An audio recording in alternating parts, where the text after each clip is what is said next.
Yo, it's me, Pops Fan Marmalade, and you're watching the Comics-Related Madness Network. Huh? So come get some. CromCon. CromCon. Hey, we want to shout out to our sponsors, Daytona Beach Comic Con. If you are a fan of comic books, if you're a fan of comic book conventions, and if you like meeting comic book creators and getting comics and comic-related stuff, then you need to make your plans to attend Daytona Beach Comic Con. This year's show is September 9th and 10th. Silverline will be there, so you should make your plans to be there too. We'll see you there. If you like comics and find yourself in the Orlando, Florida area, doesn't everyone come to Orlando at some point in time to see the House of Mouse? But when you're here, you need to make it a point to visit Coliseum of Comics, especially the one on East Colonial Drive. They carry Silverline comics, even a limited edition Coliseum of Comics version of our comics. So, when you go, be sure to ask for Silverline Comics and tell them we sent you. OCD stands for Orlando Collector Deviants. OCD, Steve and Trish, they're a family of geeks who promote geek things, particularly those around the Orlando, Florida area. They're big supporters of Silverline, and we think you should be supporters of theirs too. Go give them some love. If you are an independent comic book maker and you need to get your independent comics made, you need to look no further than Kablam! Kablam Digital Printing. They print our books, and they do a bang-up job. They're not only trusted by Silverline, but many, many independent comic book makers. Head on over to kablam.com and see for yourself just how easy it is to have your comic printed by them. And tell them Silverline sent you. Hi, this is Tim TK, host of That Silverline Show on Tuesday. Join us at 11 p.m. Eastern, 8 p.m. Pacific every Tuesday night as we discuss pop culture and the joys of making comics. Hi, I'm Barb Kilber, co-host of Silverline's Wednesday Wham. Join us each Wednesday night as we discuss comics, literature, movies, and anything else that may catch our attention. I'm Roland Mann, and I host Silverline's Silver Sunday. Join me every Sunday at 8 p.m. Eastern as we make mine Silverline.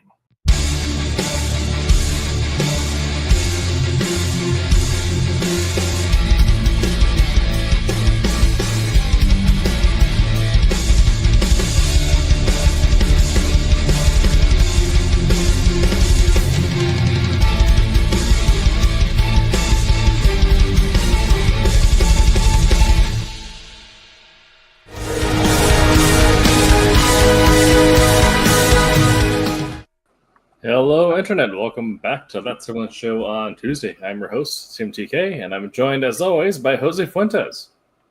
Hello, everybody. David Rios. How you doing? And Ron Fortier. Howdy. And tonight, we're having a casual conversation, just talking about our comics and our careers in comics so far, as well as answering some frequently asked questions we get throughout the year, and hopefully give a space that we can refer people to in the future whenever those things come up. So we'll be getting through all of that tonight, but before we do so, we'll start the show as we always do, learning what influences we've been taking in. So this last week, Jose, what have you been reading, watching, playing, listening to, prostituting? That I caught up on Murdoch Mysteries, which is like a Canadian period mystery show. Okay. So sad. Like 16 seasons, and I'm caught up. Oh, because so you binged through that quite quick. Well, ish, right? 'Cause I watched it for like a while. It happened to be one of the shows that I would watch when I was going to art school, because I cycled through about 5 different shows, only because if I watched anything new, I would never get any work done. So if I watch something that I've already watched, I can just listen to it. I know what's going on because I've already that happened to be one of them. So every new cycle, there's another season. So like, I can catch up. But now I got to watch the whole thing again to remember where I left off. Yeah. Reading, I haven't done much reading. I've been listening to a lot of music, though. A lot of Christmas stuff, a lot of My Chemical Romance, and stuff like that. Linkin Park. I saw that they had the My Chem doing the Christmas special for Yo Gabba Gabba. I just saw that. Like, I'm pretty sure it's pretty old, because didn't Yo Gabba Gabba's not a show anymore, I just sent a clip of that to my son like yesterday or the day before. I'm like, I never knew this was a thing. I never knew this happened. Yeah, I Like just saw that. that on my feed as well, so that's why. We have the same algorithm too. Yes.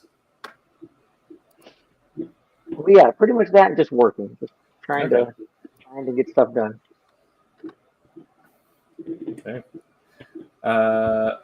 Good on the line. Ron, what have you been reading, watching, taking in? Well, watching wise,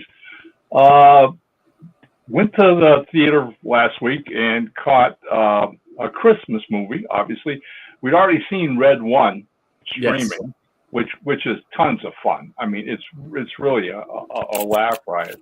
But we wanted to catch this other thing called the Best Christmas Pageant Ever, which is based on a old book classic. It's been around for like 30 some odd years or whatever, right?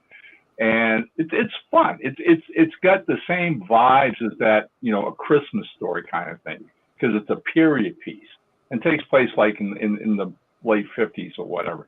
So I mean, if you want to take your family and have a little bit of fun with the holiday theme, that's something to put on your list. As far as television seems to have been the weekend for ending things. Friday night saw the final episode of Blue Bloods, which has been a big favorite around here for years.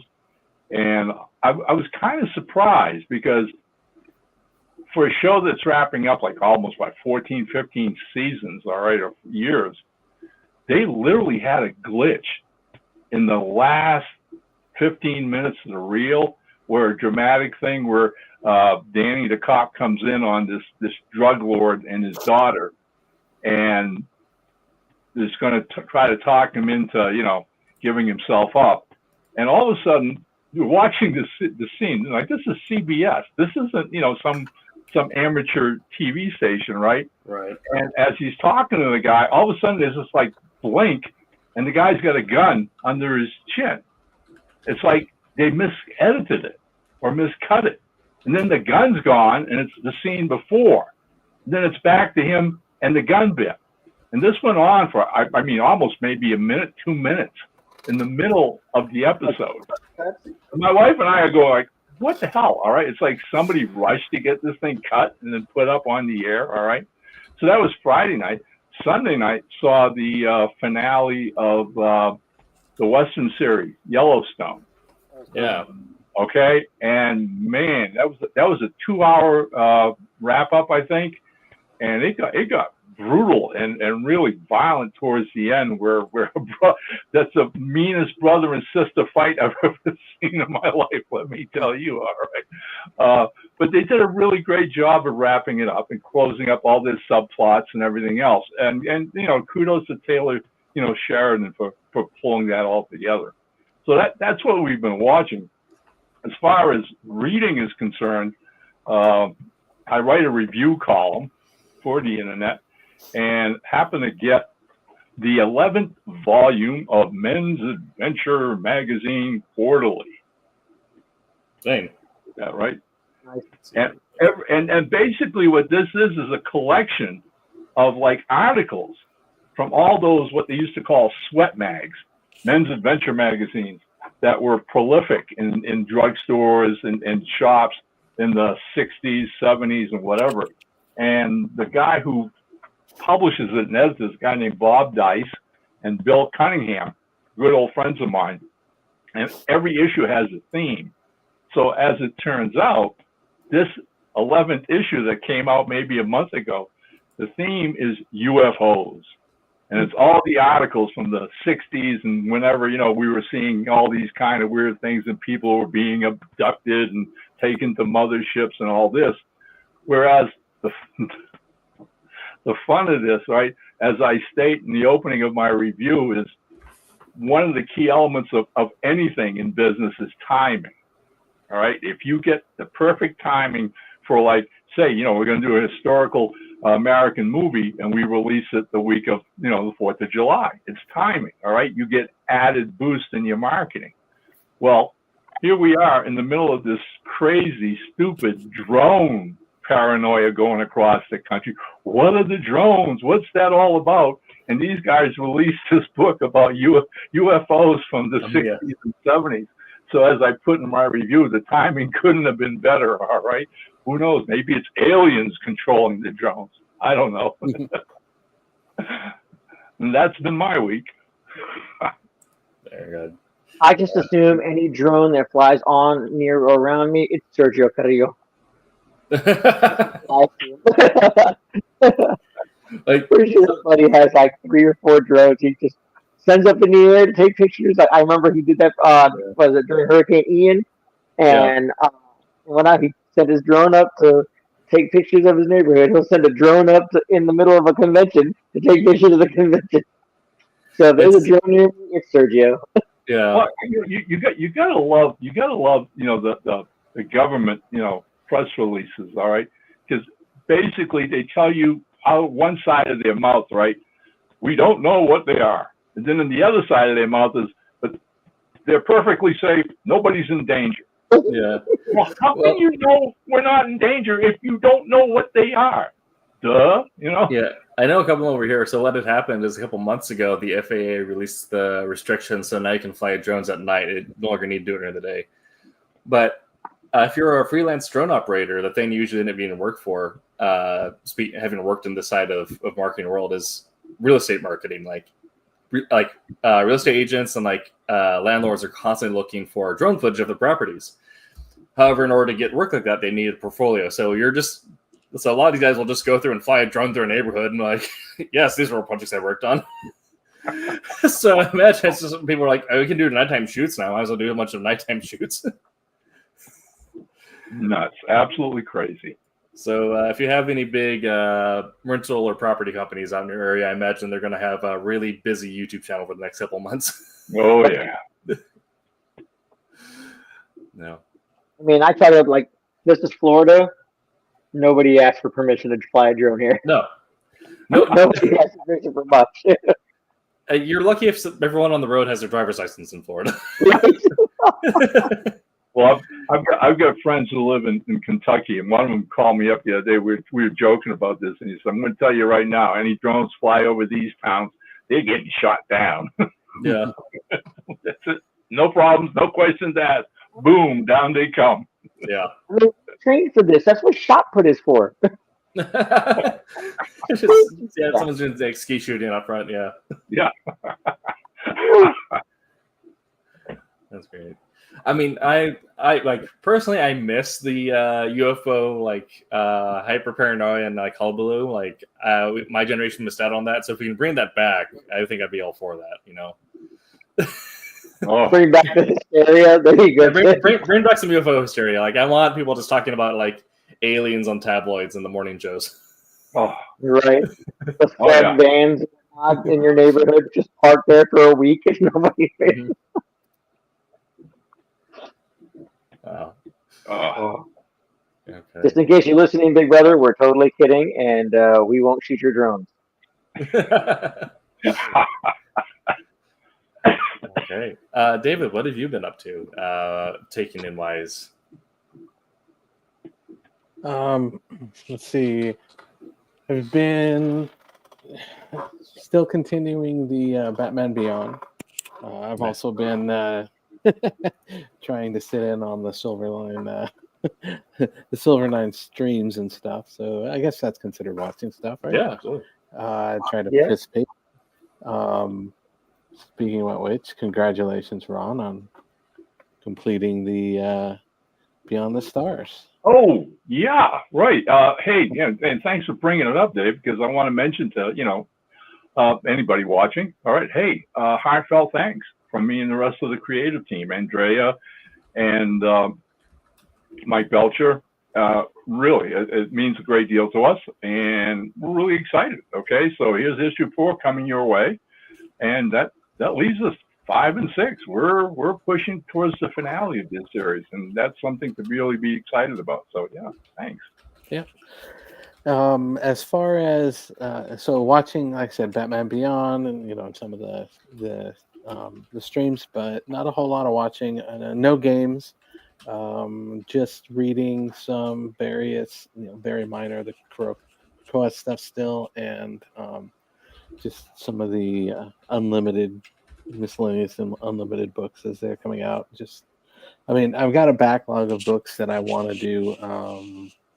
I just haven't had time to get to yet, like a lot of the absolute books. And based off of recommendation from our own Tom Mason, the Batman and Robin Year One series, I've got those that I've got to get into. So I know he was highly recommending them on the Sunday show. So, but yeah, that's mostly what's been going, and then working on stuff. Nice. Yeah. I haven't taken anything Batman related, I think, since Joker War, but Batman Beyond, I think, is still my favorite visual adaptation of the character. Myself, I've been reading Infamous Iron Man, which I'm actually really enjoying. Doctor Doom, after Civil War II and Iron Man dies for the third time, something like that, Doctor Doom ends up taking up the mantle of Iron Man, and Ben Grimm, of course, is not having it. So it's a very interesting. I like it's a very messy road to redemption arc that I like. Watching wise, finally started and finished The Acolyte after several months of putting off.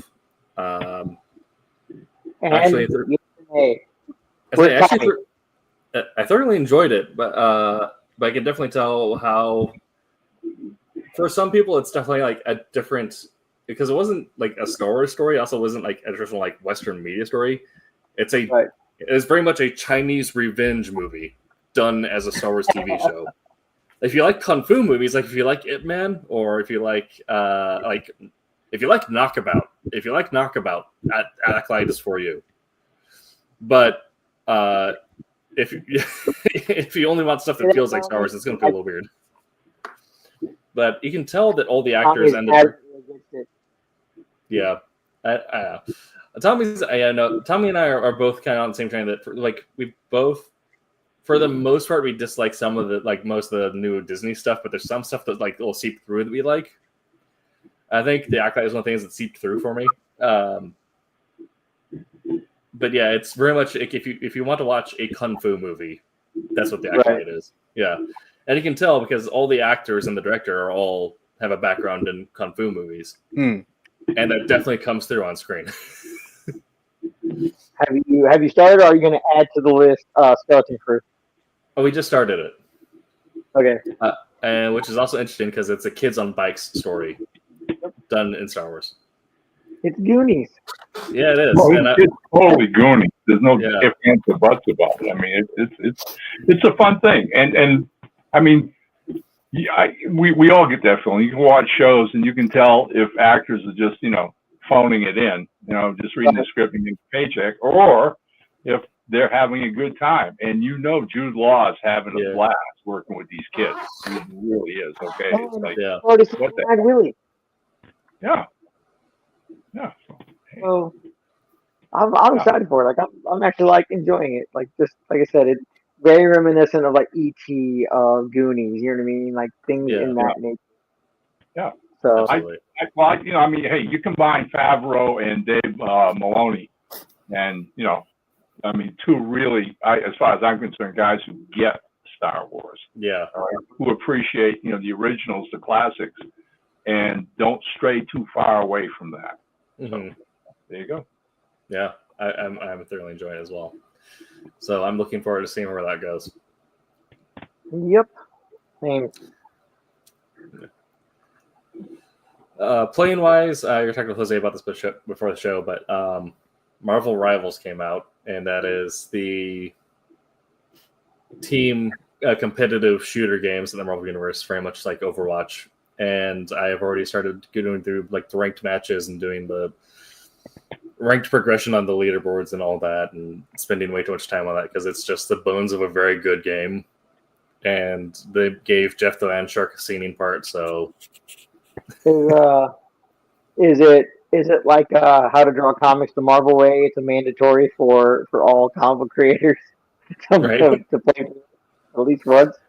I don't know if it'd be mandatory, but it's one of those things where, like, if you liked hero shooters, I think this one is the one that has done the genre the best, because Overwatch kind of like started it, and then Overwatch 2 just fell off the rails. I don't know what's happening with Rainbow Six Siege. I don't think anyone knows. It has its audience, and Rainbow Six games. From the first one, I loved them. I thought it was so much fun until Rainbow Six Siege. yeah. And then Gun Evo was great, but just had no support. Right. Marvel Rivals is interesting because it's like the Marvel properties. We're talking, 60 years of history, right? Where it's like you think it'd be like it'd almost be coming in, but they managed to redefine the gameplay as well as the characters in a way that works well in this new media. I think it's because they sought an outside studio for help on it and didn't do it internally. Right. Yeah. So it's very interesting, and the gameplay is just very solid, and it's definitely getting into my writing time. So I do like the artwork a lot.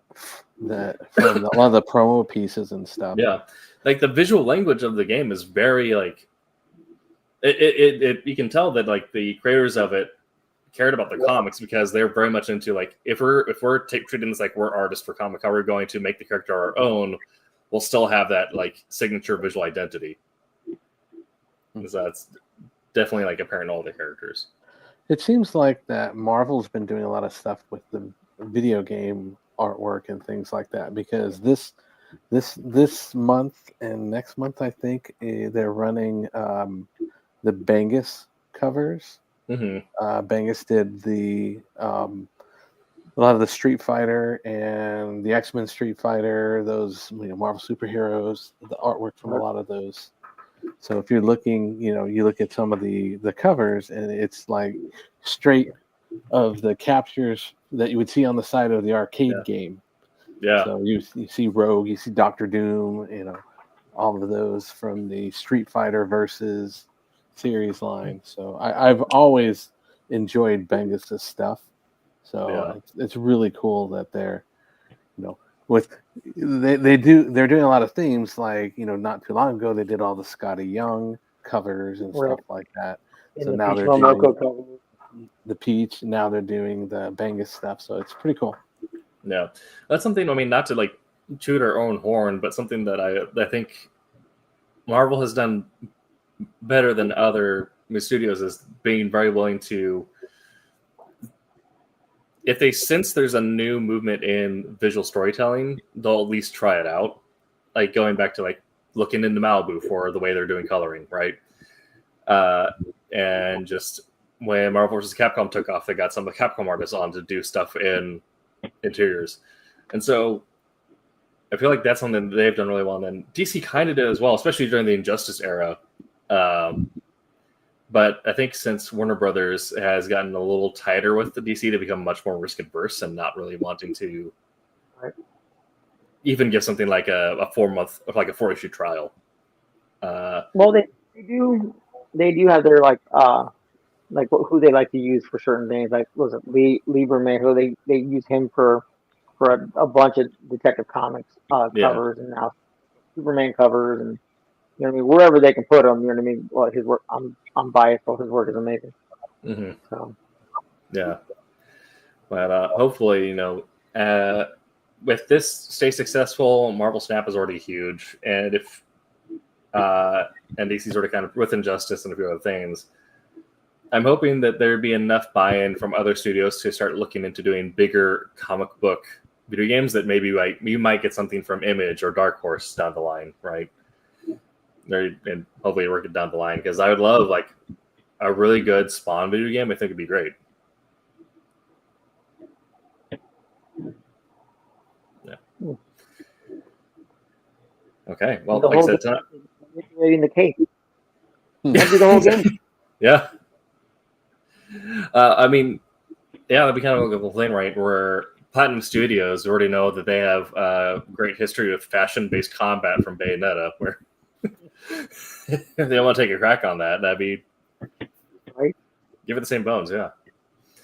So yeah, so we're kind of started into it, but we're doing our reflections on our comic careers and just kind of talking about our history and we're into stuff, as well as the things we like about the industry, things we don't like, and our lessons learned, things like that. Before we get into our FAQ at the end here.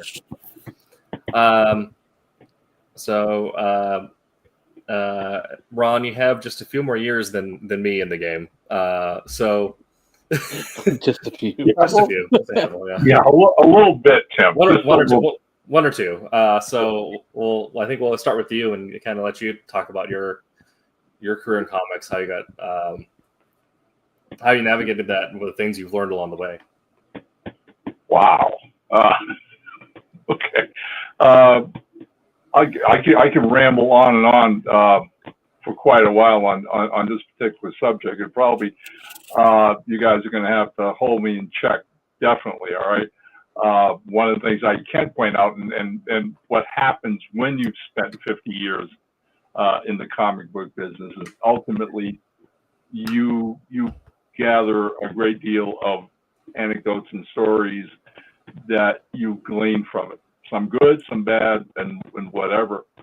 And a few years back, my wife and some of my colleagues in the business started bugging the hell out of me. And the end result of all that was the production of this. Get your blood in there. Nice. So this is available on Amazon, and it's called My Life in Comics, a memoir. And it's just a whole bunch of stories about how I broke into the business after I came home from Vietnam. Basically the old-fashioned way. And growing up as a teenager, I was around for the birth of the Silver Age of comics. I was 13 years old when Marvel came on the scene, and remember what the comics were like prior to Marvel, what happened after Marvel, those kind of things. I had a real passion for comics. I put it aside for the 3 years I was in the Army. And when I came back home, there was this drive in me that said, regardless of anything else, I wanted to work in this business. This was my dream from day one. And so aside from getting a job, going to college, getting married, having a family, I started writing scripts and sending them out. And eventually broke into the market selling a few short scripts to horror anthologies. One of the first ones was to, outfits no longer with us, Eclipse Comics out of the West Coast. I sold a short horror story to them, an 8-page story, for all of $35. And Pat Broderick illustrated it, as I recall, in those days.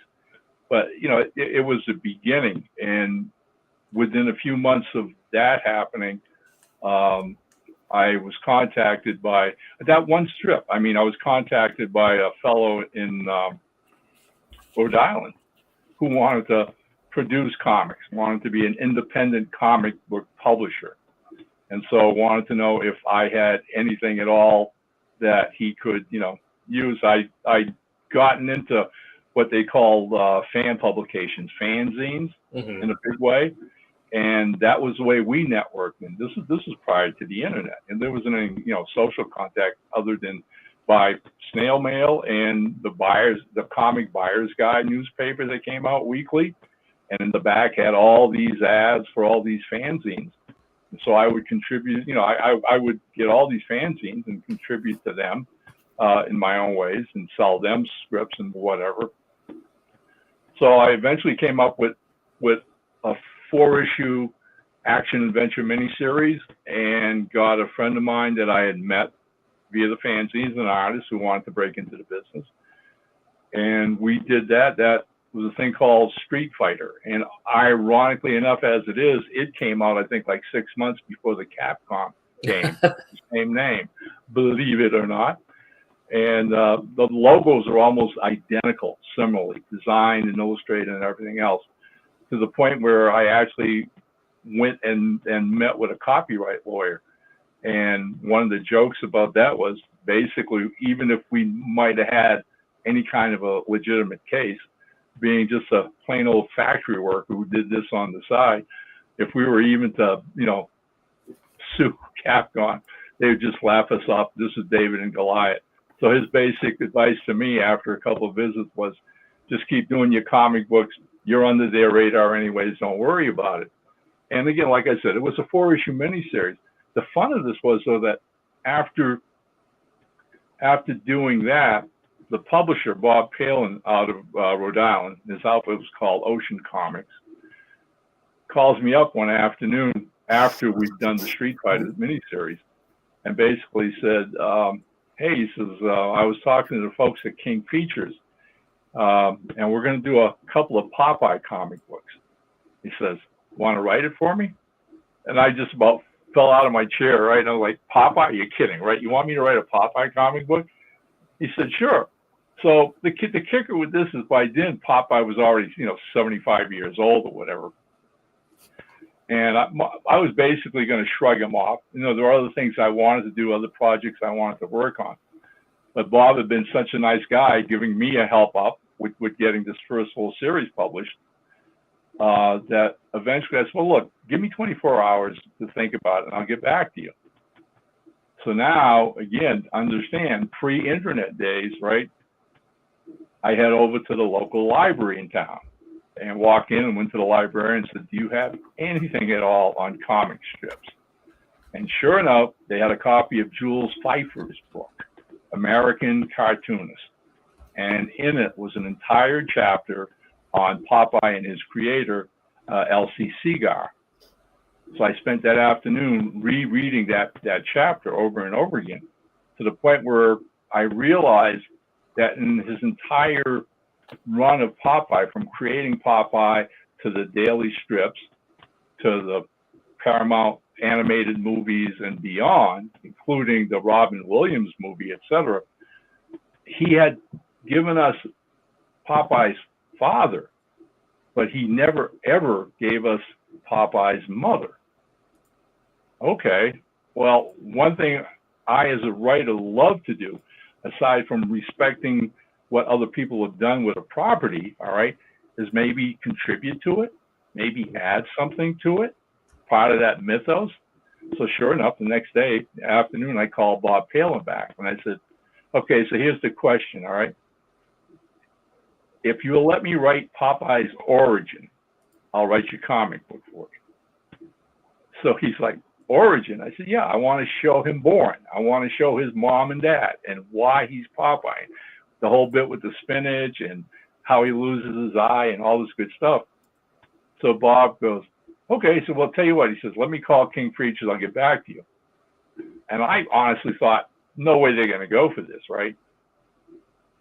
30 minutes later, he calls back and they said, oh, what the hell, do whatever you want.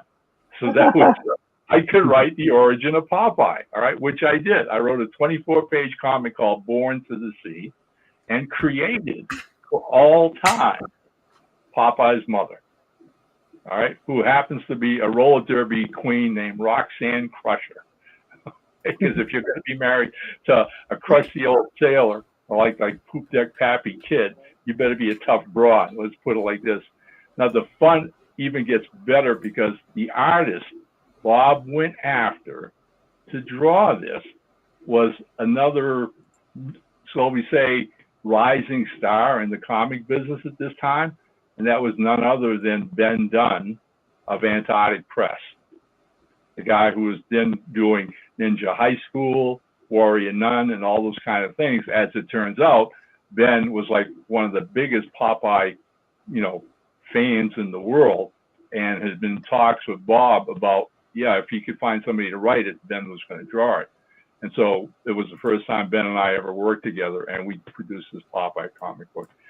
And I think the Street Fighter miniseries, the Popeye comic book, all eventually led to my getting a call from former Marvel writer and editor Mike Friedrich out of California. At that time, Mike ran an agency called Star Reach Productions, and he basically repped comic book writers and artists. and was giving me a call because he wanted to rep me as a comic book writer. And that was it. I had myself, like within a year, I had myself an agent.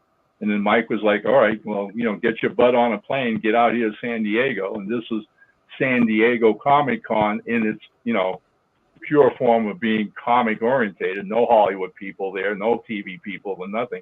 It was just the publishers, Marvel, DC, and everybody else coming into the scene. Because this was the era of, as I'm talking about, Kamiko, Eclipse, Now Comics, who else? First Comics. And by going to that con that year is when I eventually landed the job of writing the Green Hornet for Now Comics and Terminator for Now Comics. And that was it. I, left there and really never looked back. It was a case of getting one job after another job after another job. And it just evolved. I mean, I used to try to keep count, but I think right now I'm close to maybe having had over 800 comic book scripts published in my career. Wow. So, and in that kind of time, I've done other characters such as Rambo, Peter Pan, Gene Roddenberry's Lost Universe, and the list goes on and on. And in amongst all of that, I also did a Hulk annual for Marvel, and I've created my own characters, which is basically what I do right now. Right now, I'm much more involved with self-publishing and working with smaller companies like Silverline. And I'm hooked up with Ben again, working with Antarctic Press, doing a thing called Crimson Nun. I'm working with an artist in Florida named Cesar Feliciano. We're doing a spy thriller called Gin and Tonic. I mean, the career went like this, up and down. I mean, for everything I sold, I got rejections. And a lot of people have this idea that once you break into the business, once you are a professional, that, it's just smooth sailing. That's the way it's always going to be. But that's not the case. And it's not life and it's not reality. All right. I still get rejections. I've gotten involved with projects that I'd work on for 4 or 5 months, develop all these scripts, have an artist come on board, get 1 or 2 issues of a series, and then suddenly, for whatever reason, the artist disappears on us. And everything gets, shot down and just blows up in your face. And those things happen all the time. I've had publishers, promise me a certain paycheck. And after 2 or 3, checks, fold up the company, they're gone, and I never got a penny. Wow. So, I do as much as I can to support young creators as much as possible. Whenever I get young writers who come to me for any kind of words of advice or suggestions or whatever, I'm only too glad to look at their scripts and talk about what they're doing, where they're going, and whatever. And then every now and then I'll get one of them come back to me and say, "Oh, this guy screwed me. I did all this work, and he promised me this. I didn't get any of it." And the minute I hear that, I said, "Well, welcome to the pros," because trust me, it's that kind of a business. All right. Yeah. You start to develop a little, tough skin, because there are people out there that are basically going to rip you off and use your talent to get ahead for themselves. Now, don't get me wrong, all right? They're not the majority, and for that I say thank the good Lord, because the majority of comic book publishers, writers, editors, publishers are decent, good people, all right, who enjoy this media, who support it, and really, have a passion for it, all right? But there's the other kind as well, and they're there. So, keep your dreams alive, but also understand it is a business, and everybody isn't going to be your best friend. So protect yourself, learn how,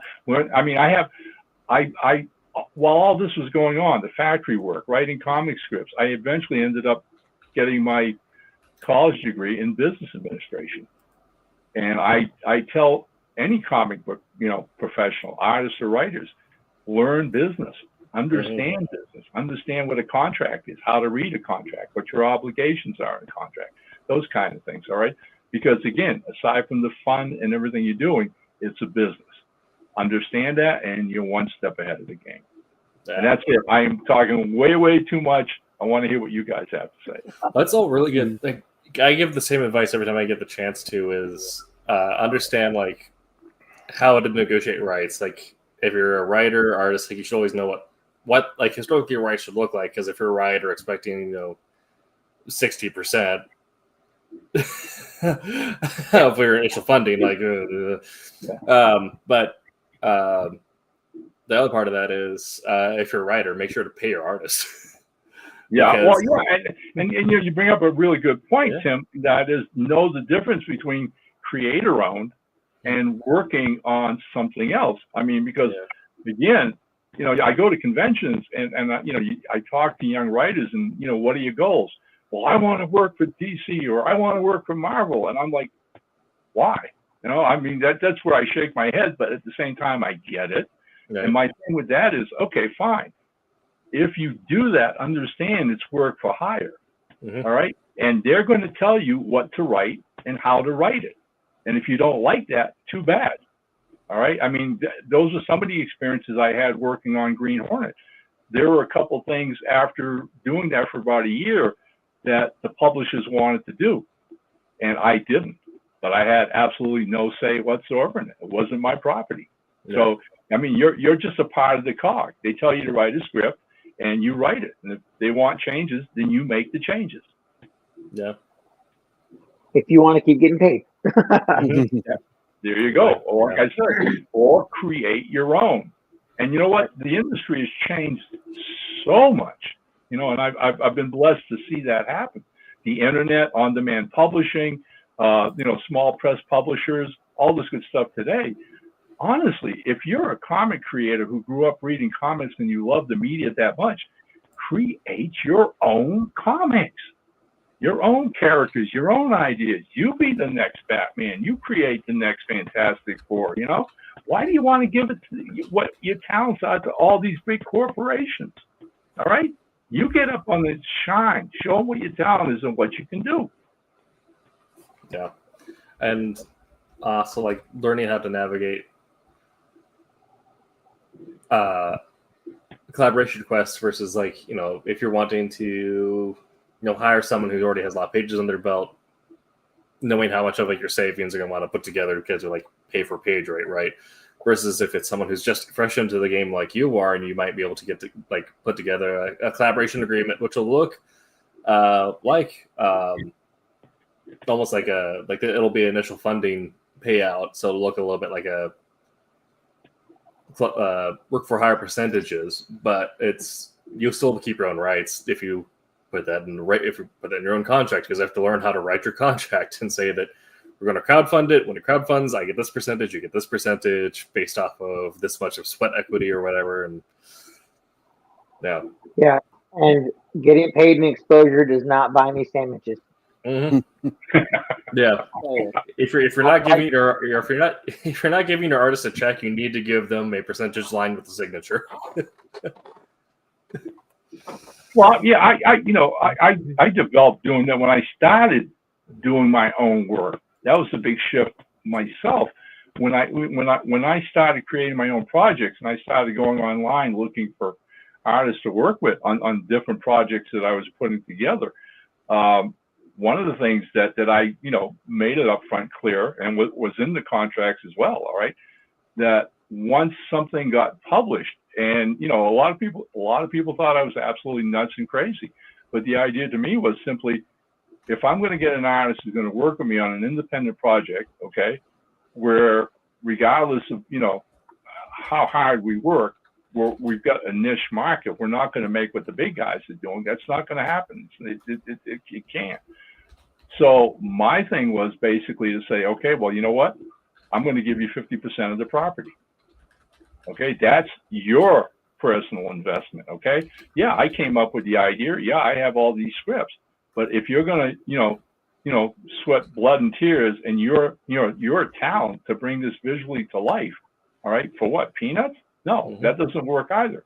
So you now own 50% of the property. This thing gets published. We get it published, and who knows? Someday somebody comes along and says, I want to do a TV series, or I want to do, I've seen too many stories where people didn't spell things out or didn't do this, and then later, something gets sold, and these two guys end up hating each other's guts because they didn't split it down the middle.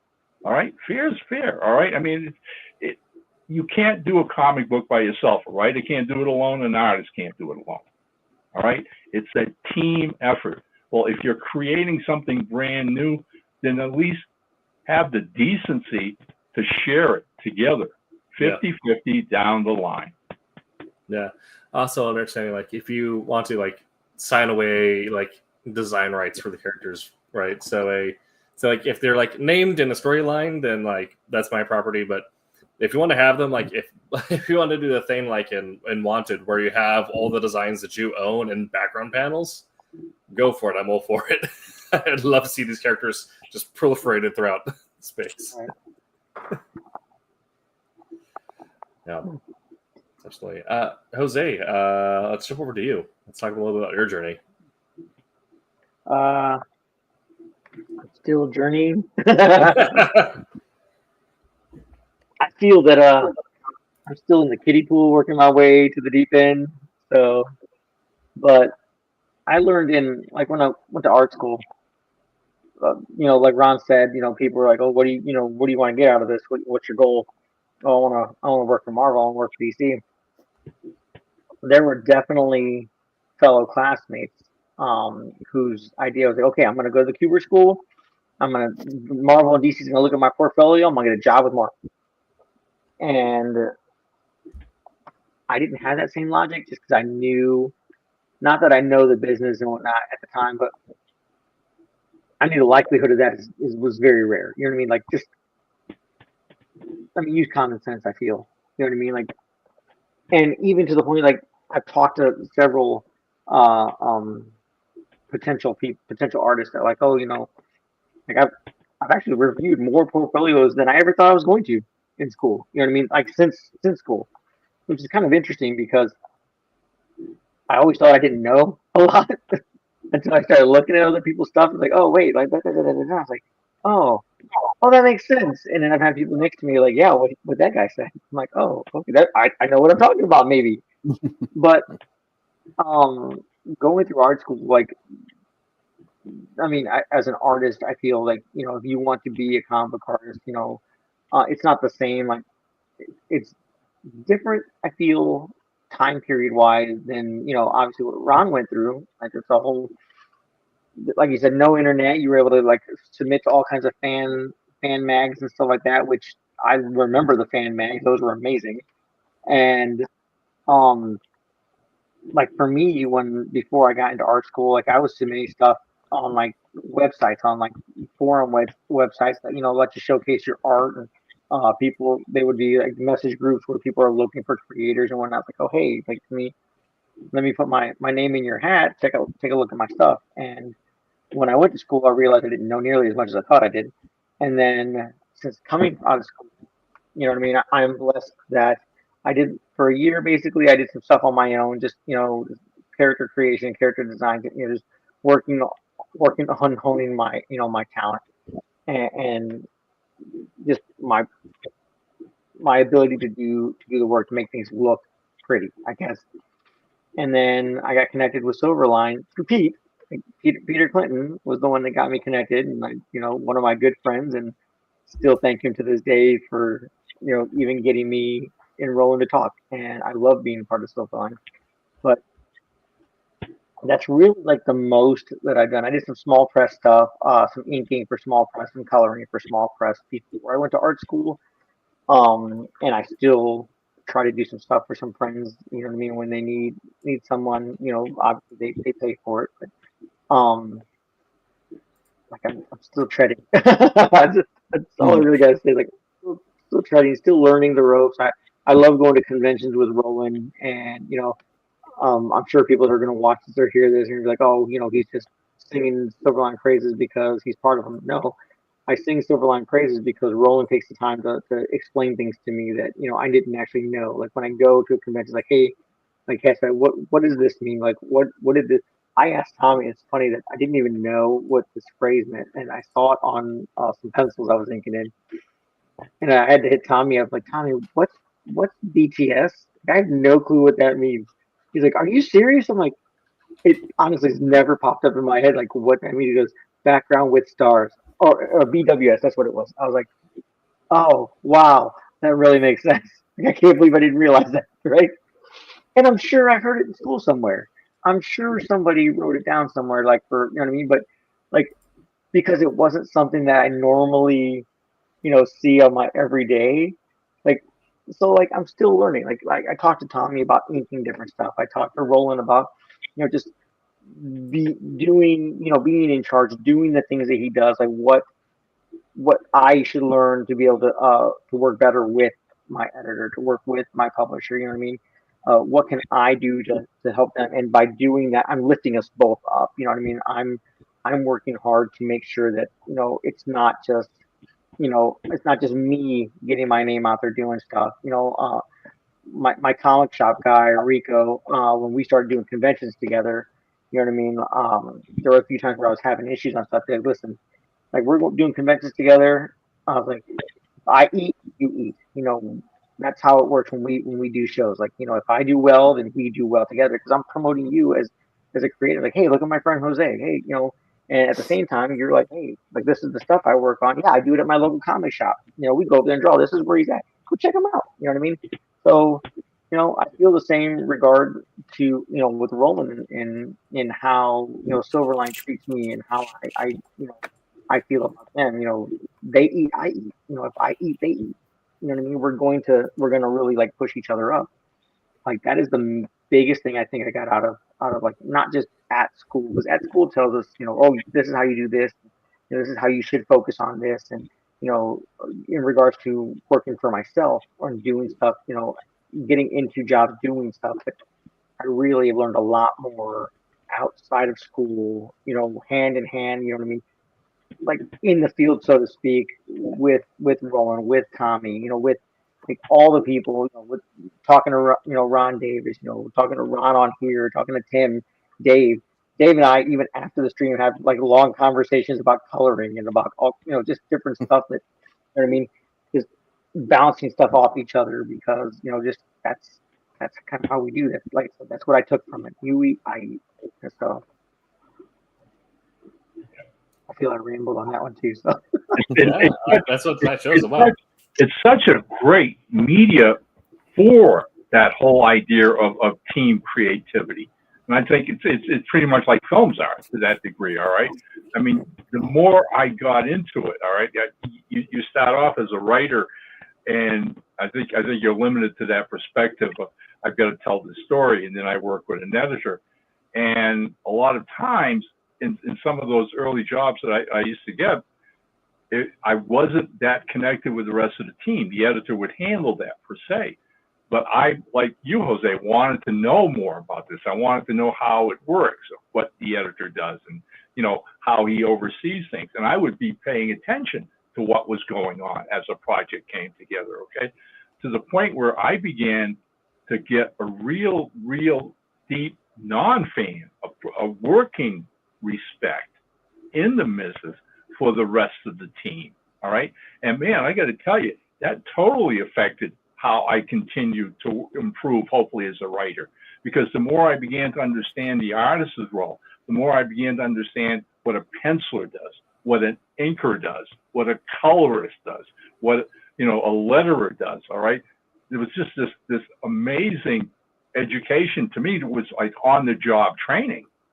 All right, and just take a step back and go, wow, okay. I mean, all these guys come together. But, after the editor and I talk, I'm the guy who starts the train. All right. But now it's totally impossible for me, Tim, at this stage of my writing, to write a script where I'm not thinking about what the penciler is going to do. I'm not thinking what the inker is going to do. I am definitely not thinking. I mean, I am thinking. They're all elements that I now have to understand as I write every panel. Every bit of dialogue, every bit of this, what the letterer is going to face when he gets my dialogue, what the color is going to face when he sees the kind of scene I've set up, the location I've set up. They all come into play. And it's not so much an added burden as a much more opening and maturing of the talent that I that little talent that got started all those years ago. And it's like you learn all the time. If you close off learning anything in this world and you say, "Oh, I know it all," then you're an idiot. Okay, you I are agree. an idiot. All right, baloney. There is always more to learn. Absolutely. Okay. David, why don't you walk us through your journey? All right. Can I do a show and tell? Yeah. All right. Hopefully, I'm not breaking any rules by showing. Dave woke up great. He stayed awake great. All right. Let me share this window. Actually, cancel. Oh yeah, I can do that real quick. Sorry.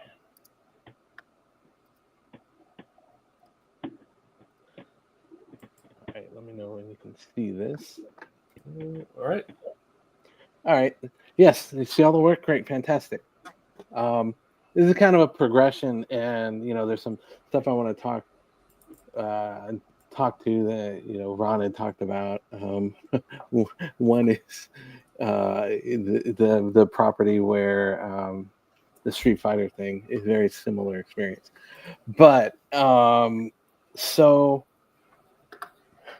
I started out just working at a comic shop and met another guy there. He's a penciler, nice guy. We hung out, we were friends, and started to do some inking thing. And when I started, what I started with was a newsletter in the comic shop. So we just threw some things. I was doing inking, and he was doing penciling. So we started throwing things out. And what we ended up doing is we had some of the Malibu people were coming in who were local to the area, and ended up getting put in this Zillion book and doing a backup feature. So got to play around with inking, and I did a few projects. Another thing that I ended up doing was through Malibu. Mark Panicia was the editor that I was dealing with, and ended up getting in Mega Newswatch, Nice. which is kind of interesting because I'm not the only Silverliner that started in that. So we ended up, and was kind of cool was we did these books, but what was really cool was I got the created by one of the co-creators of this character.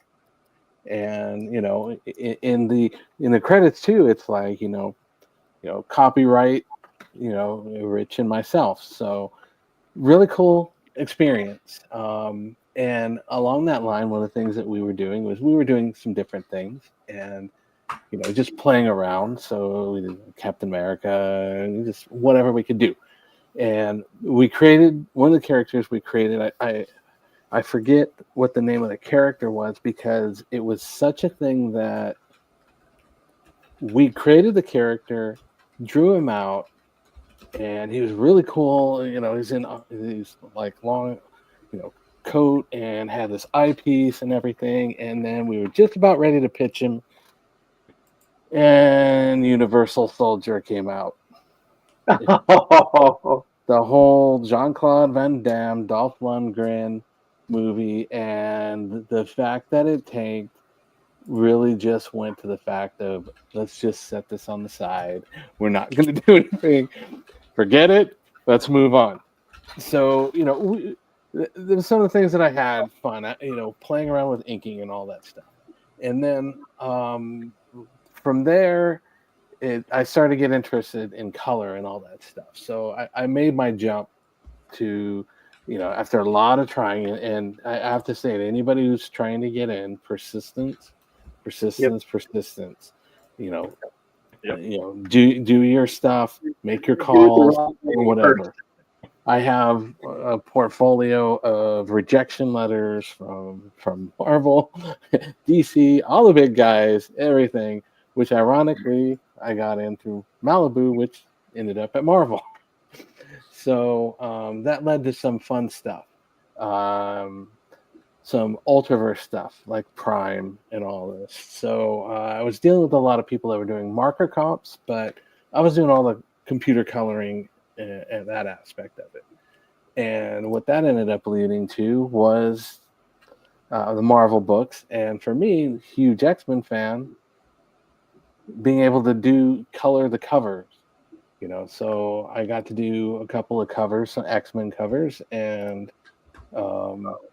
it wasn't even just particularly the characters and stuff, but I started to really have a lot of fun and play around with things. So like, a lot of these effects and things like that just started to really have a lot of fun. And, I kind of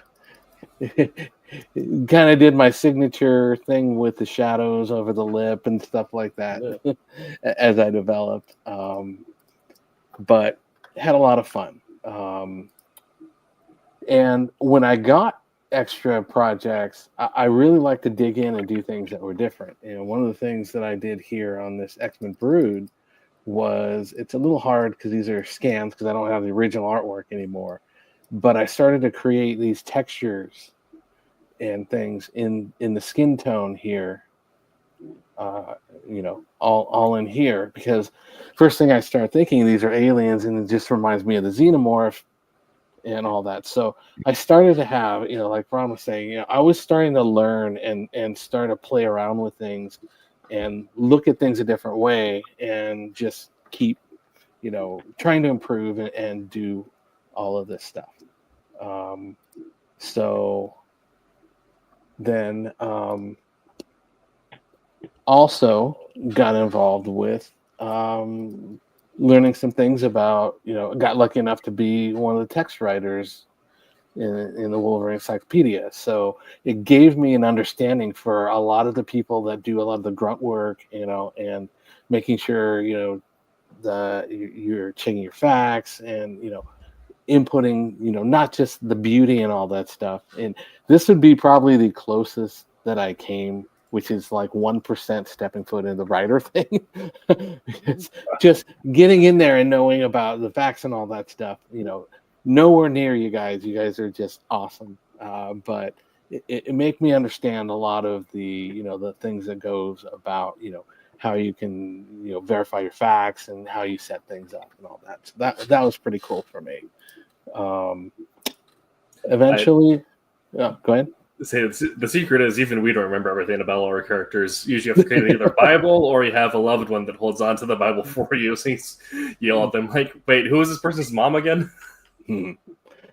So that led to doing some of the Fleer Ultra cards from, the 90s, all this stuff, early 90s and all that, with the artwork, which eventually led to some of the more advanced cards and all that. And starting with, here's a pencil sketch, come up with a card and all this stuff, playing around with things. At the time, it's like Psylocke had the very heavy Betsy Braddock lavender hair and all that, and just playing around with different things and some aspects of it. So that was a lot of fun.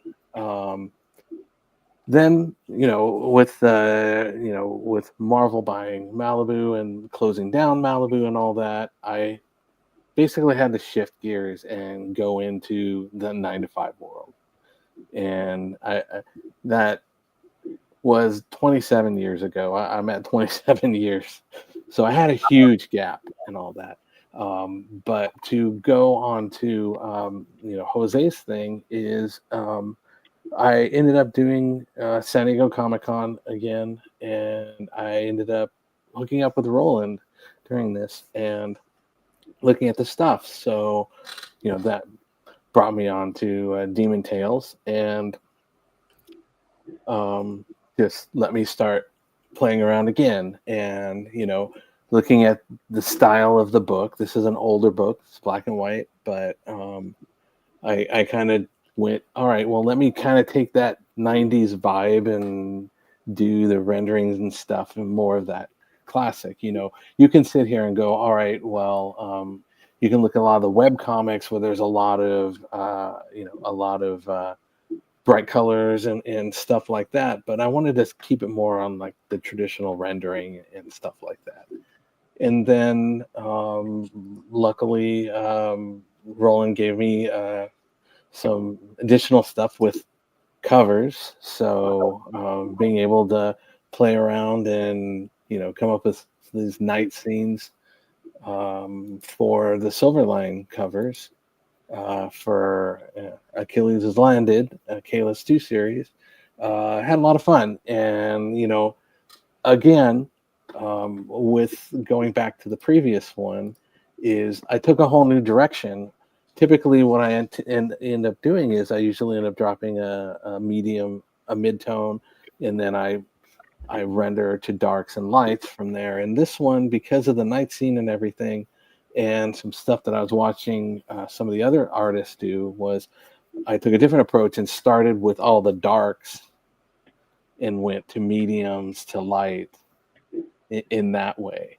So that was another way of just kind of turning things around and saying, I'm going to throw what I normally do out the window. I'm going to try something completely different here. And I think it worked out. Hopefully, I mean, Roland was happy. And for the last one, because there was so much similarity, night scene in the snow, similar character, the same, one of the same characters and all this stuff. I started to, all right, well, what can we do and think about it? And a big popular thing right now is the black, white, and red stuff. So I decided, okay, well, how can I take and, incorporate that and give it a semi-monotone or I guess dual tone color, and kind of threw that out there. And, it worked. Those were the covers that they chose. But and I've kind of talked about this before. My thing has always been, what can you do? What can you change it up? You're always learning, like Ron said. If you think you know it all, then you really don't. So I'm always open to try new stuff, and that's kind of the journey that I went through to get here. I don't want to take too much time, but I figure some examples kind of show where I got to from here. So yeah, that's basically how it ended up. Perfect. Oh, good. Yeah. I liked the visual guide throughout your career as well. Right. I was gonna say, like, man, me and Ron, we're just over here talking. Here, Dave comes in prepared with some visual aids and whatnot. Right. Yeah. Well, it's like, again, I am kind of supplanted in between Ron and Jose. Back then, I didn't have, a lot of the hard, start that Ron had, starting so early, in the Silver Age and all this stuff, and the limitations that he had to overcome, because it was a pretty established time. But I'm not in the point where, Jose was, where, the internet was widely available and all that. A lot of your getting your stuff out there was, the store pamphlets, and things like that. And, sending in your submissions and stuff like that. So I was, I'm farther back, but not that far back. But it was definitely a completely different time. So Yeah. That's just kind of the journey of how I got here, and like I said, a lot of persistence. I got a lot of, even getting into the coloring department. It's like, okay, well, we've done our round of hiring, and we filled what we had, and then okay, and sometimes you just take life. I took life at that point between one of the rounds of hiring, and I moved to Texas, and I flew on an airplane, and my life was what I could have in my backpack, and I spent 6 months out there and did really well. And then kind of went on the thing of like, do I want to stay here and continue, or do I want to go back and, live, my my dream of doing comics, and I wasn't so much a Marvel and DC guy. I didn't, say I want to work for Marvel. I was more of a property guy. Yeah, I wanted to do X-Men because I loved X-Men, but I didn't start out on X-Men. I started out on the independents. Ron mentioned Kamiko. I started out on Kamiko. Robotech dragged me in, and then I was Mage. I was Elementals. I was, a lot of the different titles that were in there, and then a lot of the independent stuff. And, and honestly, a lot of the things I looked at and I went, I don't like the way that the, Marvel is, at the time coloring, because their colors were a bunch of dots. It's just dot, dot, dot, dot, dot, flat colors with just dots and all that stuff. And it wasn't, and here you go, and you could buy for $2, Bill Willingham Elementals book that has super nice paper and has rich, deep colors and all this stuff, at the time. And, I look at a Marvel and I'm like, this is on newspaper print with dots, So I went that gamut. And so I always loved, and wanted to get into comics for doing comics, not necessarily for working for the one of the big two. Yeah. Totally. Right.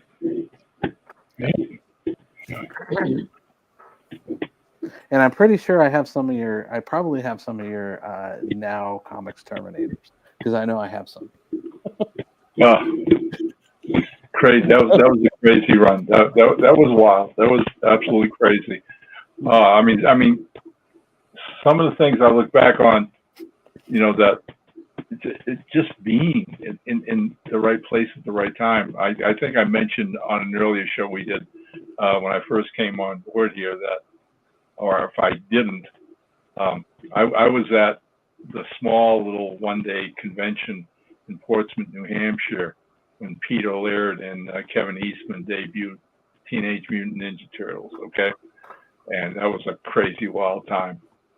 So here I am, years later at now doing Terminator, and lo and behold, I get a call one day from my editor saying, well, don't bother sending in the next script because we've lost the rights from the movie people. Okay, so what the heck? I mean, I was doing 2 monthlies. I was doing Terminator and I was doing Green Hornet. And my passion was really the Green Hornet. I was okay with writing the Terminator, and I found a way to make that work for me. But again, if I was going to lose either two of them, Terminator's fine. Kicker is she calls me the very next day and says, another change of plans. And I'm like, really? Come on, what? It's been 24 hours. She goes, well, our lawyers looked at the contract, and lo and behold, we can do, I think it was another 5 issues. I said, okay. She says, so we want you to wrap it up. And I said, wrap up what? Well, she said, the battle between Skynet and mankind. Wrap it all up in 5 issues. All right. So we're talking right now. I've been writing it for a year. I developed John Connors as a character for real and his squad, right? Much like I took all that from the the motifs of Sergeant Rock and Easy Company, the comics I read as a teenager. So, okay, so, all right. And I'm like, they're gonna have one big battle in the middle of a NORAD mountain where the central processor for Skynet has been hidden and runs the whole show for Skynet, okay? And Connors and his team is going to invade. And I'm thinking of all this like within 2 or 3 minutes, and I had this idea, and I went, okay, I've got it. We'll do a series called Burning Earth, and I'll wrap it up for you. Okay. At which point she drops the other shoe on me and says, well, I hate to tell you, but we've lost your artist. What? Oh. We told him we were all done, and he's gone, and he doesn't want to come back to it. I said, oh, okay. And she goes, we got you a new artist. And man, believe me, as a writer, if you've not worked with somebody, and I'm being told he's a newbie, this is going to be his first ever comics work, right? And she goes, oh, yeah, he just graduated from art school down the road. He came into the office the other day with his portfolio. And she goes, he showed us his work, and he blew us all away because he doesn't draw comics the normal way. I'm like, huh? What do you mean he doesn't draw them the normal way? She goes, well, she says he uses magic markers and watercolors. How the heck can you do a comic page with watercolors and magic markers? I said, who is this kid? Well, his name's Alex Ross. Okay. Okay. And so lo and behold, I am now writing Alex Ross's first ever comic series, 5-issue Burning Earth, whatever. And I mean, she Xeroxed me, some of the early pages once he got my first script. And again, I love to tell, this is in my little memoirs book because I love to tell the story. If I'm writing for a new artist that I've never worked with before, it's like writing blind, and especially somebody who's never been published. So I don't know what his weakness or his strengths are as an artist. So what I tend to do is overwrite. The exposition's up like pages long, all right? Because I know he's going to edit himself, and he's going to take what he needs and not, draw what he doesn't want to draw. And that's fine with me, but I want to make sure he has all he can use or she can use.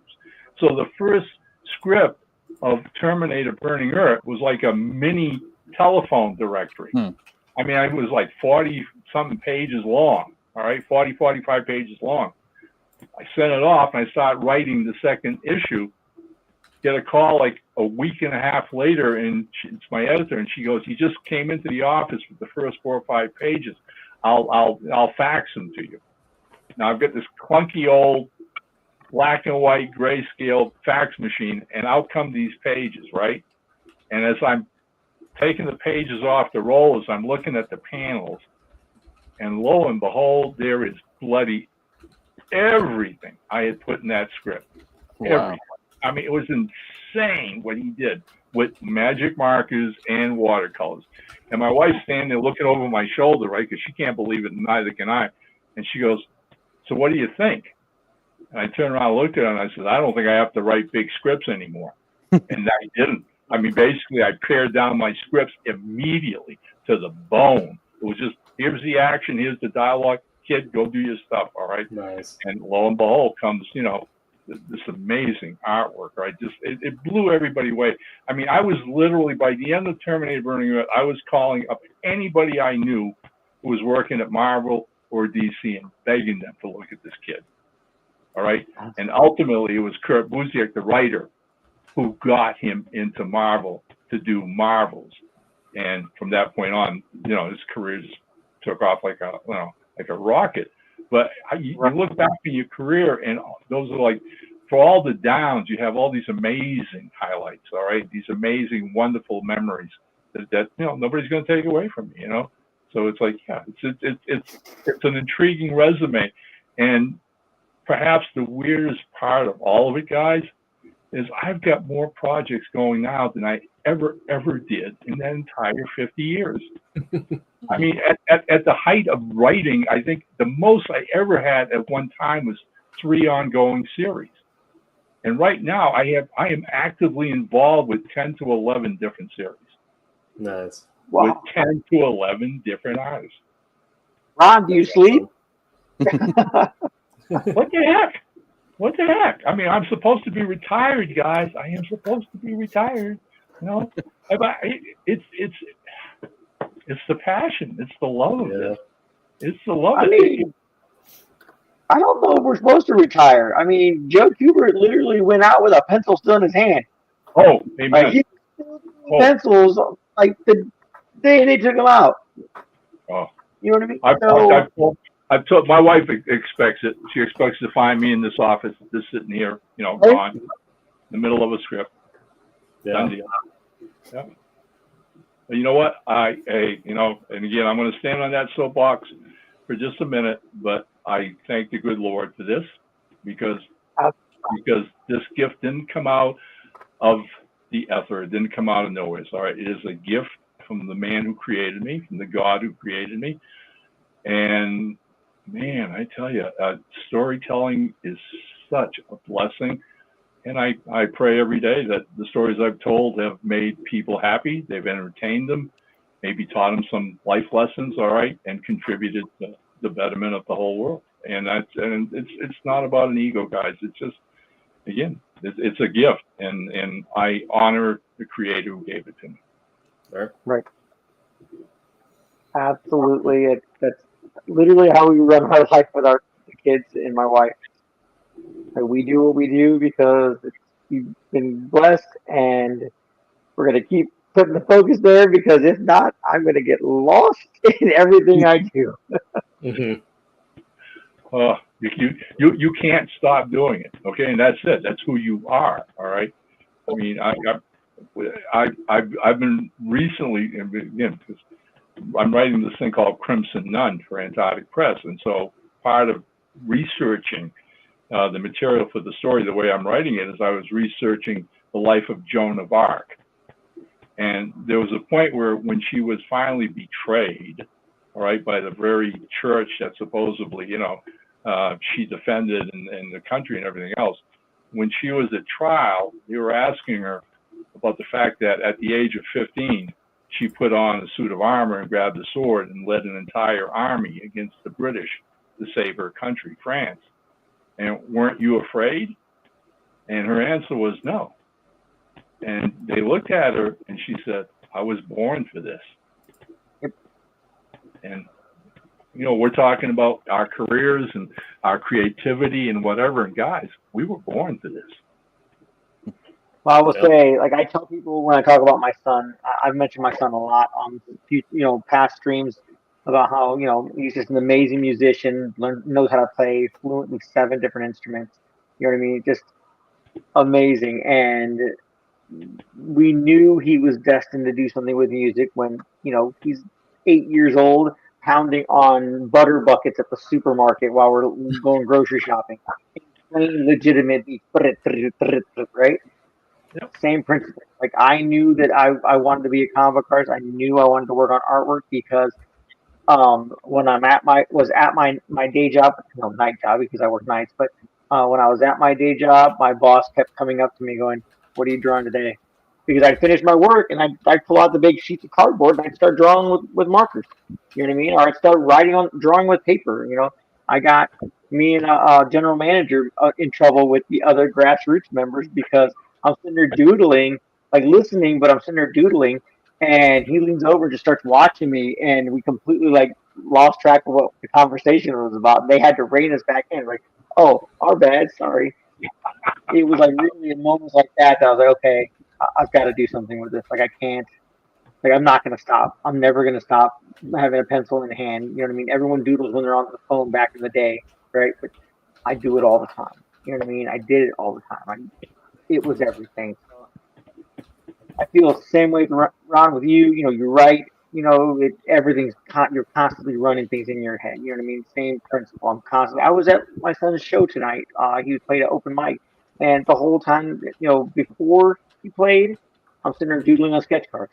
After he played, I'm doodling on sketch cards. I carry a backpack with me with pencils and paper all the time. So it's never, like you said, it's never gonna stop. I'm never gonna stop until I go out like Joe Kubert and I got a pencil in my hand when they're rushing me off to the hospital. So there you go. All right. Cool. We didn't even hear from you. We didn't give you much room. Sorry, we'll probably go a little bit later tonight because it is our last show for the year. But also, like Jose, I'd say I'm still in the baby years, even though I'm wrapping up year 7, which feels weird to say. Yeah. In terms of comics, comics is the youngest part of my career, but it's the thing that I probably have the most experience with, because I remember reading old Superman and old Cable comics before I remember reading my first novel. So comic storytelling has been something that's stuck with me for a while. And like you guys said, it's that thing where I've always known that I wanted to do some sort of storytelling. And I've done that in a couple different variations. But the comics are just the way that like the mix of how the media has evolved and presented itself as something that like, and the way that you actually like engage with it is something that hits a lot, that tickles a lot of different spots in my brain. Because I'm someone who like, I love mythologies. I love like really deep lore that you can dig into and research. I love like studying the deep histories of like Rome and Mesopotamia. So Marvel and DC having 80-year mythologies is something that like my brain immediately latched onto. Like I can spend hours just researching this and buying omnibuses. And the mix of over-the-top visuals with really good character work, and because it is the most exposure writing that you're going to get on a comic is in the dialogue, because when you write like a panel description, that's all the artist's work. So if you're a writer and you want to have like your thumbprint on the work, you need to have really strong dialogue. So I'm also a fan of theater and character dramas, so strong dialogue is also something I'm drawn to. So comics is just this really fun amalgamation of over-the-top visuals, strong dialogue, and deep mythology. So it's something that I've just loved forever.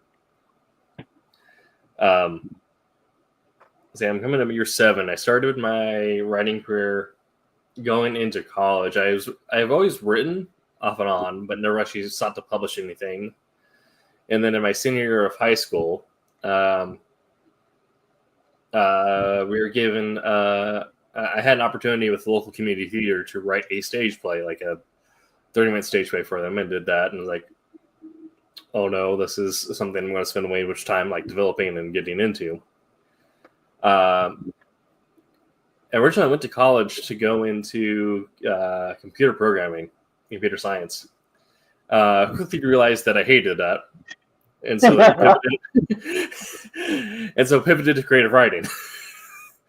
And then I ended up going over to Full Sail once I finished my time in community college. Which, by the way, if any young creative wants to go to an art school or anything like that and wants to not spend an art school budget, do your first 2 years or whatever at a community college. Right. It'll save you a lot of money. Tim, Yeah.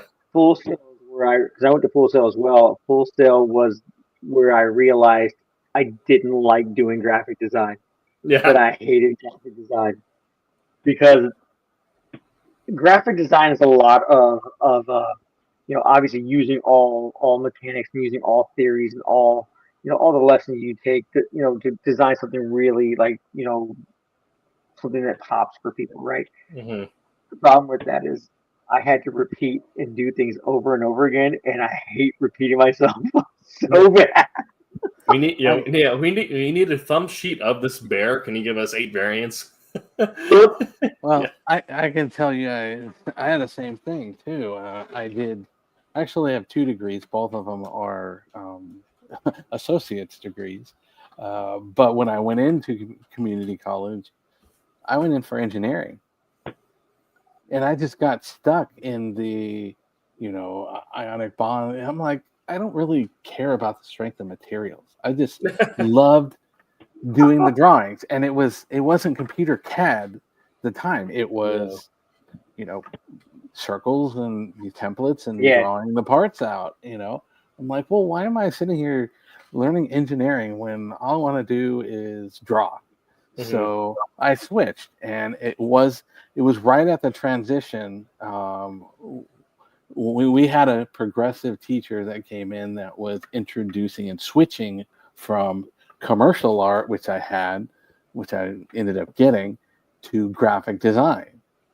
And it's like I have an associate in science for commercial art, but then I have an associate in arts for general liberal arts because I just took so many darn classes because I switched so late, and it took me so long to do that. So, and then ironically, Tim bringing this up is, I work in a technical job and all this, and I ended up heading towards my bachelor in computer science. So that was a field I was in. Never quite finished that, but it's weird how your life you just turn around and figure out where you are and where you start. And a lot of people are like, I got to get this right from the get-go. Sometimes just learning and saying, this just isn't what I want. I want something else. It was good. So, and it's never too late to make a change or arrangement, or like putting together puzzle pieces that work together in a way that like benefits what you want to do. You can do that at any point in your life. Like I'm 29 and just went through a career change because I realized I spent the last so many years working in marketing, ended up taking over department, and I realized that managing a marketing department, I wasn't devoting any creative energy to doing comics or video content or stuff that I actually wanted to do. All my brain juice is going towards, writing copy, and then that was a job that I was salaried in the right department, so I'd be like working at 11 p.m. checking in with artists from around the world or whatever to see what they're doing or how our print shops are going. And I'm like, I don't like this. I'm going back into finance because finance is 9 to 5, and if you contact me after those hours, it's an offense because I can only give you advice within what my series license says I can give you advice in. Also, I'm making a lot more money actually doing this. So always keep your eyes up for what makes you happier. Jim is buying the next round of Del Tacos. Yeah. So that is the advantage of engineering. Is had I pursued that would have been the money would have much better. But I mean, be true to yourself. I mean, really, and make things work for yourself. I mean, like I said, coming back from the service, I was doing all kinds of different things. But ultimately, when I married, I knew I definitely needed a steady job. So I ended up working in a General Electric factory, and my wife did as well, to the point where the writing was like a hobby to a degree. And then when I broke in and was selling, and even when I got an agent and had ongoing scripts and all that good stuff, there was never any thought, because by then I'd been 13, 14 years at the factory, had vested rights. We had children, all right. We had medical expenses, so we had coverage, right? General Electric was a great place to work. And we always knew that if we stuck it out, ultimately we could retire with a lifelong pension. So the idea is, or I never entertain the idea of just saying, well, I'm going to quit this and write full time. Because as a freelancer, that's, again, one of the negative things you have to keep in mind, all right? As a freelancer, there are no guarantees you'll have a job next week or next month once your project runs out. Mm-hmm. So the care and everything was, and what I used to tell people is the factory plant paid the bills. Writing at night when the family was asleep paid my soul. Mm-hmm. Right, and that's how I was able to do it and stay sane. So what happened? 31 years later, I walk into the factory one night and get told to go upstairs to personnel. I go up to personnel and I'm told, so how old are you? 55. How many years you got here? I says, 31. How would you like to retire with full pension? Where do I sign on the dotted line? And I did it. All right. And my wife, as it turns out, was just, had the same amount and did it. We both retired. And that was it. She just looked at me and said, Ron, go ahead and write all you want. Yeah. Right. And that's kind of also, I can't remember his name. It's not Ben Pierce. He was the guy who wrote Green Arrow after him. But the entire time he wrote for, it was like a 4-year saga, Green Arrow, he's working in a boxing plant. Yeah. He's doing a mainline DC title, tied into just all the big events. And he's saying, this is my day job. I treat that like my side hustle. I go in, or I check in, I do what I need to do and make sure your work gets done. But my mind is always thinking about my passion, which is writing these comics, which I'm going to do once I get home. Yeah, and so right. If you need to stay way up, or I mean, that's why you find young people coming into the business and wanting into the business, all right. And this whole attitude of, well, if I don't do it, for a living, then I'm a failure. And I'm like, no, that's not true at all. Okay. Yeah. Just literally find a way that works for you. Mm-hmm. Right? I mean, We're all wasn't Jay Antonio was a dentist, I think, and I mean, a lot of creators have other jobs. Like it's not Yeah. like that's their sole Yeah. income. You know what I mean? Especially now, like Roland is publisher, editor of Silverline Comics. He's a teacher. You know right. what I mean? His day job to pay the bills as a teacher. yeah, I worked at a warehouse, like I said, for 10 years, and before that, for years, I worked at factories because I had to take care of my family. Yeah. I grinded work so that my wife can go to nursing school, and then so she can go to midwifery school. And when she was done, she's like, "What do you want to do?" I'm like, "Work in this factory until the soul leaves my eyes." And that's pretty much what I'm gonna do. And she's like, "Nope, it's your turn. Like you work so I can go to school. Like it's your turn to do what like, you could do whatever you wanted." And I'm like, I mean, if I had my dream, it'd be great to go to the Joe Kubert school. And then 2 weeks later, I got a Facebook message from Joe Kubert that said, "Hey, have you ever considered going to Kubert school?" And I responded back, it's like, "Yeah, in fact, I was just talking about that with my wife. I'm really more just concerned why I'm getting a Facebook message from a guy who died 5 years ago." And then I found out it was the staff that still used his Facebook and everything like that, right? So like, Mhm. But so then my wife worked. She was like one of the midwives in Pennsylvania, and there weren't many. There was about a handful of midwives in Pennsylvania. She was one of the ones there, and she was even working because there was no legislation for midwifery in Pennsylvania at all. And she was helping to start like get the ball rolling to get that legislation so the midwives actually have rights and stuff like that there, right? And then when I finished school, I was like, "Hey, like, what do you want to do?" She's like, "Do you want to go back home?" Like, yeah, that was always the plan was to come back to Florida. Came back to Florida, and then I was like, I can go get back to work. I can go back to work at Walmart. Like, I'll go right now. I'll go get my job back to the DC. And she's like, "No, you paid and you worked for me to go to midwifery school, and that's what I'm doing right now. You're finished with art school. As long as you're working on art, we're good." So that's like I am blessed that we have a business that is flourishing because everybody's having babies, There you and go. so our business is flourishing that I can stay home and work on artwork like Right. full time. Yeah. Yeah. But yeah. You said if it's something like you're really passionate about, like you're going to realize like doing work outside of it or like working against yourself is going to make you more miserable than not. Like we all said, we went to go to school for something else. Like, oh, this is terrible. But yeah, when I went to Full Sail, I started writing short stories, and I think that was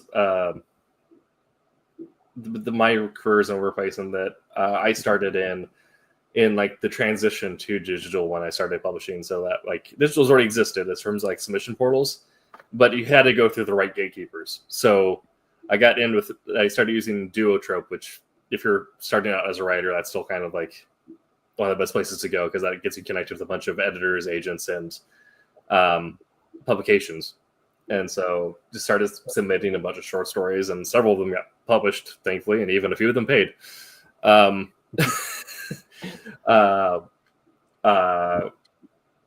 Which is also, if you're looking to get started as a writer, it's going to be an ongoing joke because writing doesn't always pay, and more often than not, you pay to write until you get your dividends in the back. So got several things published out, and ended up going through Roland's class, and immediately became his favorite student. And that's a title I'll hold on to, and that lots of brown nosing. By the way, when you start working, networking is just brown nosing with a professional title put onto it. So, Right. flattery will get you everywhere. But we actually had like good conversations about working in comics and the actual like not just treating it as because comics aren't just picture books for kids, but that is what some people's perception of it, especially if they're like a film writer or if there's someone who's not used to comics. Like there's still people out there who like even with the Marvel movies being as successful as they were, and Batman being, putting out an R-rated Batman, they're still thinking like comics are for kids. But actually, like, talking about a good comic should make use of good literary theory and good like art theory as well. Sure, totally. And so that was something we kept talking about. And then I graduated, and then I started working with Omni Magazine, which had just relaunched, which was a science fiction and science magazine from the 80s. Yeah. It died out in 2000 and then ended up getting relaunched in 2010s alongside Geeks Magazine, which is a little older. So I started working in both of those, doing comic reviews, game reviews, did a few music reviews even, and as well as like industry news, talking about practices within game development as well as publishing. And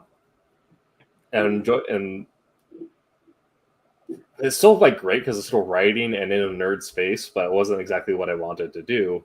And then Roland reached out to me and said, "So want to do comics?" I said, "Yes." He's like, "Well, I need a blog writer," which clearly you do. Also, I need someone to edit submissions for me. So I was a day one for Silverline 2.0. Became on as a submissions editor and did the blog series and newsletter that lived on for a couple of years until realized that the benefit gain doesn't necessarily there because no one really reads blogs anymore. Unless you are someone like an A-list celebrity, but even then, I don't know if anyone actually has like a successful blog. So we ended that. Still did the newsletter every now and then, but mostly focused then on doing podcasts and video series instead. And so then I came on to help launch just the one show we had, which was just the Silverline show, and then it became Wednesday Wham, and then we did Silver Sunday, and then Roland wanted to do give me my own show on Tuesdays, so I ended up hosting the Tuesday show for the West Coasties, which is now a West Coastie, a Florida, Mountain in Colorado. And guys, I'm looking at the time here, and I'm hoping that we're close to wrapping this up because my wife is going to need my help here in a few minutes. She's still recovering from her knee replacement surgery. Yeah. Tomorrow we go back to see the surgeon for first post visit, but she's doing absolutely great. Good. And I got to get back there. So yeah. I think we've pretty much covered a lot of space here. This is a fun conversation, and we should do it again. Yes. Yeah. And then I just got a chance to start my own comics, and I've written 3 so far, and 1 is on issue 2, and then 2 should have issue 1 next year, hopefully. So, all right. Kind of been maker. We'll do a speed run on the FAQs so we can let everyone get out to what they need to do tonight. The first one, which is the one we get at least twice a month, which is the Silverline accept submissions. The answer is no, but yes, but sometimes, but no. Well, that's clear. Yeah. So we don't right now. However, if you, there are different channels that Roland either has open or that are connected through all artists. So if you know someone who already works at Silverline and want to pass them a portfolio, you can do so. Or if you have a comic pitch, you can pass it on to Roland through one of his open channels, but don't do it through any of the closed ones. The other one, which is going to have open up to everyone, which is, do you guys actually read comics? I have this one because depending on the episode, we'll get people that are asking, do you guys actually read Marvel DC comics? Or no, they're getting says, do you guys actually read independent comics? And I think all of us, we kind of read everything. It's just that, some nights we're talking about Marvel stuff, some nights we're talking about independent stuff. So that's what we're going to be talking about. But that doesn't forbid us from reading stuff on either side of the fence. Yeah, I read comics. I read cereal boxes. Yeah, whatever. Yeah, if they're words in front of me, I'm going to read it. Yeah, yeah, exactly. Yeah. The other one is what is the easiest way to get a comic out? And I feel like we already talked a little bit about that now, which is make it yourself, and there's 1,000 ways to publish it. Look at Kickstarter, look at Amazon self-publishing. Webtoons. Webtoons is great for that. And the last one we'll hit on is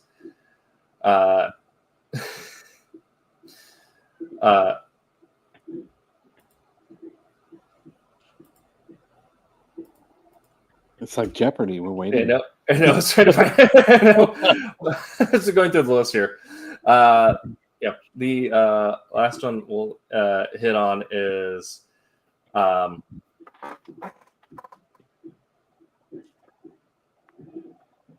I think all these are good for another time. I could turn the rest of these into shows. So, yeah.